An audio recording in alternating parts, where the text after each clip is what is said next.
नमस्कार, आप देख रही हैं नेक्स्ट 9 पॉलिटिकल बाइट। मैं हूं आपके साथ सिराज। नीतीश कुमार को लेकर के बिहार की राजनीति एक बार फिर से गर्माती हुई नजर आ रही है। दरअसल बीते दिनों तेजस्वी यादव ने साफ तौर पर कहा था कि पिछड़ों की राजनीति और अपनी पार्टी को बचाने के लिए चाचा नीतीश कुमार फिर से इंडिया गठबंधन में शामिल हो सकते हैं, यानी कुछ बड़ा फैसला ले सकते हैं। इस बात को तेजस्वी यादव ने कहा था। उसके बाद से देखा गया कि नीतीश कुमार को लेकर के बीजेपी भी असमंजस की स्थिति में नजर आ रही है। और जिस तरीके से नीतीश कुमार की अगर राजनीति को अगर हम परखें तो साफ तौर पर जाहिर होता है कि कहीं ना कहीं नीतीश कुमार जब एनडीए का हिस्सा होते हैं तो वो आरजेडी पर यह आरोप लगाते हैं कि उन्हें विकास कार्यों करने से रोका जा रहा है, लेकिन वहीं जब आरजेडी के साथ जुड़ जाते हैं तो साफ तौर पर कहते हैं कि मेरी पार्टी को तोड़ने की कोशिश जो है वो भारतीय जनता पार्टी द्वारा की जा रही है। लेकिन एक बार फिर से जिस तरह के जो बातें हैं वो खुलकर सामने आ रही हैं कि नीतीश कुमार 4 जून को जब चुनाव परिणाम जो है सामने आएंगे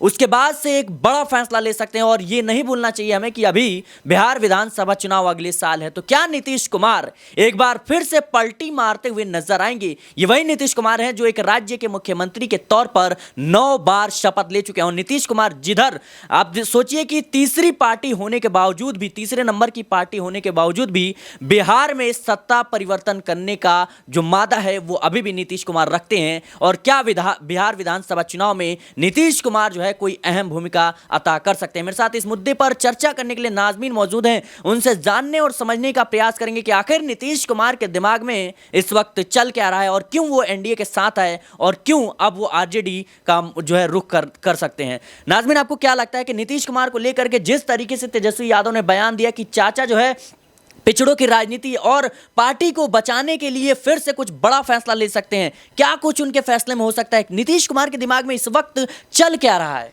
देखिए, वाकई यहाँ पर अगर हम बात करें बिहार के पूर्व उप मुख्यमंत्री और मौजूदा नेता प्रतिपक्ष तेजस्वी यादव की, तो तेजस्वी यादव ने अपने बयानों में कई ऐसी बड़े बड़े ऐलान कर दिए जो बिहार की जनता भी अचंभित हो गई कि ऐसा कैसे कह दिया गया। दरअसल सारण में जब अपनी बहन के लिए प्रचार प्रसार कर रहे थे तो यहाँ पर तेजस्वी यादव कहते हुए नजर आए कि मैं अगला मुख्यमंत्री बनूंगा, मैं ही अगला मुख्यमंत्री हूँगा। ये दावा तेजस्वी यादव द्वारा किया गया। तो वहीं दूसरी तरफ मीडिया के सामने तेजस्वी यादव का ये कहना पार्टी बचाना और अति पिछड़ों के लिए बड़ा फैसला 4 जून को नीतीश कुमार लेते हुए नजर आएंगे। इतना ही नहीं, भरे मंच से ये भी कहते हुए नजर आते हैं तेजस्वी यादव कि हम तो अपने चाचा के कहे पर चल रहे हैं, जो चाचा ने सिखाया वही हम उन नीतियों पर चल रहे हैं। चाचा ने कहा था जो 2014 में आए हैं 2024 में जाएंगे, तो हम भी वही तैयारियां कर रहे हैं। 2024 में एनडीए का सुपड़ा साफ ना सिर्फ बिहार में होगा बल्कि पूरे देश भर में होता हुआ नजर आएगा। ये दावा तेजस्वी यादव ने किया। इन दावों के आधार पर कहा जा रहा है कि हो सकता है कि नीतीश कुमार फिर से पलटी मारते हुए नजर आए, क्योंकि नीतीश कुमार की छवि अब इस कदर बन चुकी है कि उन्हें सिर्फ पलटू राम के नाम से कहा जाता है। क्यों? क्योंकि वो हर बार हर चुनाव में किसी ना किसी दल का सहारा लेते हुए नजर आते हैं। अकेले दम पर उनका चुनाव लड़ना अब कहीं ना कहीं मुश्किल माना जा रहा है। आलम ये हो जाता है कि जो विधायकों की संख्या बहुमत के साथ अकेले ही जेडीयू पार्टी आज से कुछ सालों पहले साबित करते हुए नजर आ रही थी, वही जेडीयू के पास नाम भर के यहाँ पर विधायक रह गए हैं।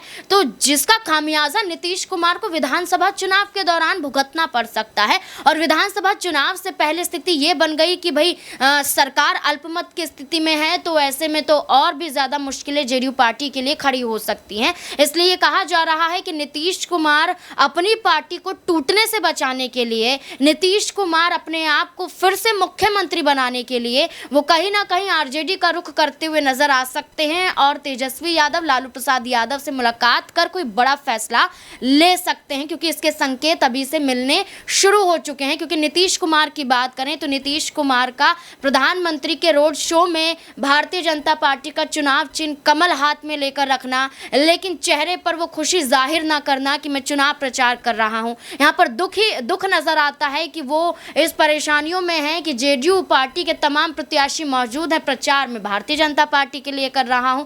तो ये सवाल और ये अपमान भारतीय जनता पार्टी के जरिए नीतीश कुमार का होता हुआ नजर आया। नीतीश कुमार की शर्तों को दरकिनार किया गया है और नीतीश नीतीश कुमार का ये तक कह देना कि अब तो मुख्यमंत्री बनेंगे प्रधानमंत्री, तो ये दावा करता है कि यहाँ पर अब बड़ा फेरबदल होता हुआ नजर आ सकता है, जिसमें नीतीश कुमार ये तमाम बड़े कारणों की वजह से फिर से एनडीए को छोड़ते हुए नजर आ सकते हैं। जी बिल्कुल, तमाम जो कारण है कहीं ना कहीं ये इस बात के संकेत दे रहे हैं कि नीतीश कुमार जो है वो फिर से फेरबदल कर सकते हैं, क्योंकि कई बार जो देखा गया है मंच पर सीधे तौर पर वो प्रधानमंत्री नरेंद्र मोदी के सामने इस बात को कहते हुए नजर आते हैं कि अब हम इधर से उधर नहीं होंगे। लेकिन ये वही नीतीश कुमार है जिनको लेकर गृह मंत्री अमित शाह ने साफ तौर पर कहा था कि अब लल्लन बाबू और नीतीश बाबू के लिए सारे दरवाजे बंद हैं। और नीतीश कुमार ने इस बात को खूब कहा था कि कहीं ना कहीं मर जाना पसंद है, लेकिन मुझे उनके साथ जाना पसंद नहीं है। और इस बात को कहा था कि मेरी पार्टी को तोड़ने का प्रयास किया जा रहा है। अब देखिए कि जिस ढंग से चिराग पासवान को एनडीए की तरफ से जो है 5 सीटें दी गई, उसके बाद से जेडीयू को जो है 16 सीटें दी गई हैं, तो कहीं ना कहीं नीतीश कुमार को इस बात का आभास है कि चिराग पासवान आने वाले समय में उनके लिए चुनौती थे और रहेंगे। और यही वो बड़ी वजह है कि कहीं ना कहीं नीतीश कुमार फिर से पलटी मारते हुए नजर आएंगे, क्योंकि नीतीश कुमार के जो अभी तक के राजनीतिक जो सफर रहे हैं, कई मौकों पर देखा गया है कि नीतीश कुमार जिधर अपने आप को सुरक्षित महसूस नहीं करते, उधर वो कहीं ना कहीं रुख मोड़ते हुए नजर आते हैं। नाज़मीन, आपको क्या लगता है कि क्या आने वाले समय में नीतीश कुमार इस बात को बखूबी समझते हैं कि चिराग पासवान हो या प्रशांत किशोर हो या तमाम जो लोग हैं, वो कहीं ना कहीं जो पार्टियां हैं वो चुनौतियां बनते हुए विधानसभा में नजर आएंगे? यही वो बड़ा कारण है कि इसकी वजह से नीतीश कुमार पलटी मार सकते हैं। देखिए, बिल्कुल आप लोकसभा चुनाव में सीट बंटवारे को लेकर देख लीजिए, जैसा कि आपने आंकड़ा यहाँ पर बताया।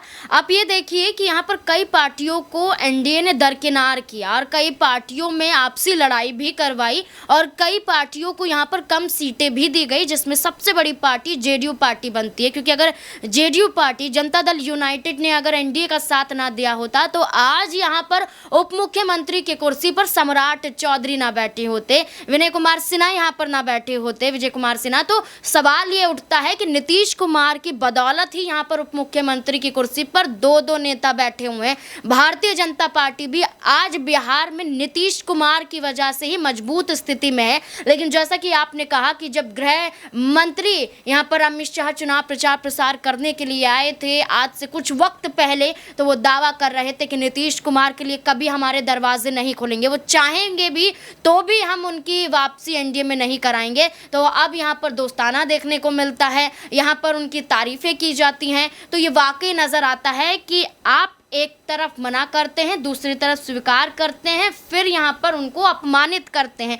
तो ये वजह यहाँ पर है। दूसरी वजह आपने कहा सीटों को लेकर, जैसे कि लोजपा को 6 सीटें दे देना, लेकिन राष्ट्रीय लोजपा को एक भी सीट ना देना, उनका केंद्रीय मंत्री पद से इस्तीफा दे देना, उसके बावजूद भी तवज्जो ना देना, हम पार्टी को 1 सीट देना। नीतीश कुमार की पार्टी 17 सीटों पर 2019 में चुनाव लड़ी थी, 1 सीट हार गई तो उन्होंने 1 सीट यहाँ पर कम कर दी। और ये खामियाजा यहाँ पर भुगतना पड़ रहा है नीतीश कुमार को कि मैंने तो फायदा भारतीय जनता पार्टी को पहुँचाया, आज अगर मैं सत्ता में भी हूँ तो भारतीय जनता पार्टी भी सत्ता में मौजूद है गठबंधन के तहत। इसलिए नीतीश कुमार को ये तमाम पार्टियां विधानसभा चुनाव में भी कहीं ना कहीं मुश्किलों में डाल सकती हैं और ये भी बड़ी वजह हो सकती है। सिराज, जैसा कि आपने नाज़मीन, एक अहम सवाल यह है कि जिस ढंग से नीतीश कुमार ने पलटी मारी, उसके बाद से नीतीश कुमार जो है मुख्यमंत्री के तौर पर आगे किए गए भारतीय जनता पार्टी की तरफ से। लेकिन नीतीश कुमार क्या इस बात को समझ गए हैं कि साल 2025 का जब विधानसभा चुनाव होगा उस वक्त भारतीय जनता पार्टी जो है कहीं ना कहीं आगे बढ़ती हुई नजर आती है, तो जाहिर सी बात है कि नीतीश कुमार को तो मुख्यमंत्री नहीं बनाया जाएगा। और जिस ढंग से देखा गया कि तेजस्वी यादव जो है जब से नीतीश कुमार ने पलटी मारी है वो कड़ा रुख जो है अख्तियार करते हुए नहीं नजर आए हैं, नरमी ही बरती है। और मुझे लगता है कि जिस तरीके से नीतीश कुमार इस बात को महसूस कर रहे होंगे कि आने वाले समय में मुख्यमंत्री जो हरदम वो बनते आए हैं, क्या अब उसकी समाप्ति होने वाली है। और जिस तरीके से राजनीतिक जो विश्लेषक है इस बात को कह रहे हैं कि जेडीयू का ये आखिरी दौर चल रहा है, नीतीश कुमार की राजनीति का ये आखिरी दौर चल रहा है, क्या इसी मजबूरी के कारण कहीं ना कहीं नीतीश कुमार फिर से अब जो है वो फेरबदल करते हुए नजर आ सकते हैं? देखिए, बहुत अहम सवाल है कि मुख्यमंत्री की कुर्सी किसकी होगी, क्योंकि विधानसभा चुनाव हो या उससे पहले स्थिति बन जाए कि जेडीयू पार्टी फेरबदल कर सकती है, तो मुख्यमंत्री कौन होगा। तो ये मुख्यमंत्री वाला सवाल लाजमी बन जाता है कि नीतीश कुमार पर तो अब भरोसा नहीं किया जा सकता है। भारतीय जनता पार्टी की बात करें, इसमें सम्राट चौधरी का ये कहना कि जब तक नीतीश कुमार को मुख्यमंत्री की कुर्सी से नहीं हटा दूंगा तब तक मैं अपना ये जो साफा है वो नहीं बांधूंगा या ये साफा नहीं हटाऊंगा। ऐसी बातें अगर सम्राट चौधरी कर रहे थे और कहीं ना कहीं अब नीतीश कुमार के समर्थन में है, तो ये कहा जा रहा है कि वाकई भारतीय जनता पार्टी आने वाले वक्त में यानी कि विधानसभा चुनाव में जीत हासिल भी कर ले तो नीतीश कुमार 10वीं बार मुख्यमंत्री नहीं बन पाएंगे। मुख्यमंत्री की कुर्सी पर या तो सम्राट चौधरी को बिठा दे, चिराग पासवान को बिठा दें, लेकिन नीतीश कुमार मुख्यमंत्री नहीं बन सकते हैं। लेकिन ये बात सिर्फ भारतीय जनता पार्टी के लिए लाजमी नहीं होती, ये बात आरजेडी के लिए भी लाजमी होती है कि आरजेडी भी इतनी जल्दी भरोसा नीतीश कुमार पर नहीं कर सकते हैं। और तेजस्वी यादव अगर यहाँ पर तख्ता पलट होता है या स्थिति बनती है कि आरजेडी जेडीयू का गठबंधन फिर से होता है तो मुख्यमंत्री तेजस्वी यादव होंगे, या फिर विधानसभा चुनाव होता है और विधानसभा चुनाव में आरजेडी की जीत हो जाती है तो ये भी मान लीजिएगा कि तेजस्वी यादव ही अगले मुख्यमंत्री की कुर्सी पर काबिज होंगे। नीतीश कुमार का वाकई यहाँ पर सियासी सफर समाप्त होता हुआ उनके ही कारणों की वजह से हो रहा है, उनके ही कदमों, उनके ही फैसलों की वजह से हो रहा है। 9वीं बार मुख्यमंत्री तो बन गए हैं लेकिन वो भरोसा जनता का अभी तक जीत नहीं पाए हैं। तो सिराज यहाँ पर कई मौके हैं लेकिन मौकों के बीच में मुख्यमंत्री की कुर्सी अब नीतीश कुमार को मिल नहीं सकती। जी बिल्कुल, अब देखना दिलचस्प होगा कि आखिर 4 जून के बाद बिहार की राजनीति में वह कौन से फैसले हैं जिसको लेकर के नीतीश कुमार पर अब सवाल उठ रहे हैं। क्या वाकई में अब फिर से नीतीश कुमार आरजेडी से हाथ मिलाते हुए नजर आएंगे और क्या एनडीए गठबंधन का साथ छोड़ते हुए नजर आएंगे। याद कीजिए दर्शकों कि उनके पास कुल 16 सीटें हैं और पिछली बार 17 सीटों में से इन 16 सीटों पर जीत हासिल करी थी। और कहीं ना कहीं अगर ऐसा होता है तो जाहिर सी बात है कि प्रधानमंत्री नरेंद्र मोदी की पार्टी बीजेपी को एक बड़ा झटका लगने वाला है। और अगर लोकसभा चुनाव में कांटे की टक्कर होती है, एक आध सीटों का फेरबदल होता है, तो मुझे लगता है कि नीतीश कुमार एक बार फिर से कुछ बड़ा फैसला ले सकते हैं। फिलहाल इस रिपोर्ट को लेकर के आपकी क्या राय है हमें कमेंट बॉक्स में जरूर बताएं। देश और दुनिया की तमाम खबरों के लिए बने रहे नेक्स्ट 9 पॉलिटिकल बाइट के साथ।